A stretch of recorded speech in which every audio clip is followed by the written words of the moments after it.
নমস্কার, কেমন আছো সবাই? আশা করছি সবাই খুব ভালো আছো। আজকে চলে আসলাম ছোট্ট একটা ভিডিও নিয়ে। কয়েকদিন পরে দিচ্ছি।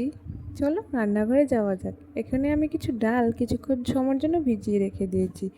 সয়াবিন, আলুও ভিজিয়ে রেখে দিয়েছি। এখানে সব তৈরি করে রেখে দিয়েছি।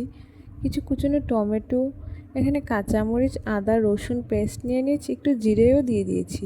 এখানে পেঁয়াজ কুচি, এখানে লবণ, এখানে হলুদ আর এখানে পাঁচফোড়ন, তেলও নিয়ে নিয়েছি অল্প করে। এখন আমি এটাকে প্রেসার কুকারে দিয়ে একটা সিটি দিয়ে দেব।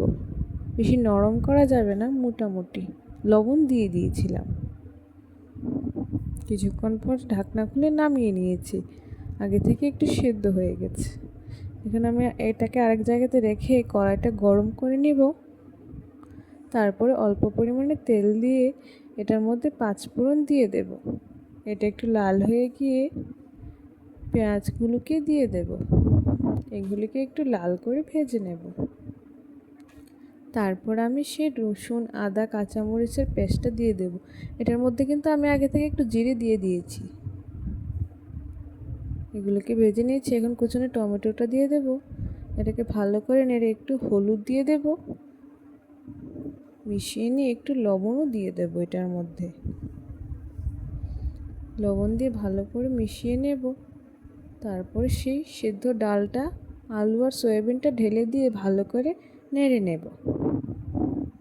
তারপরে এটাকে কিছুক্ষণ সময়ের জন্য ঢেকে রেখে দেব।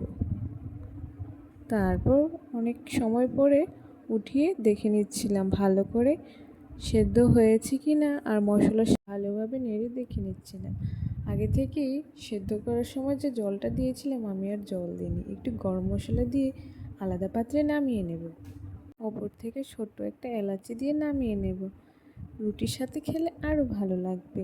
তাহলে আজকের ভিডিওটা এখানে শেষ করছি। কেমন হয়েছে কমেন্টে জানিও। সবাই ভালো থেকো, সুস্থ থেকো।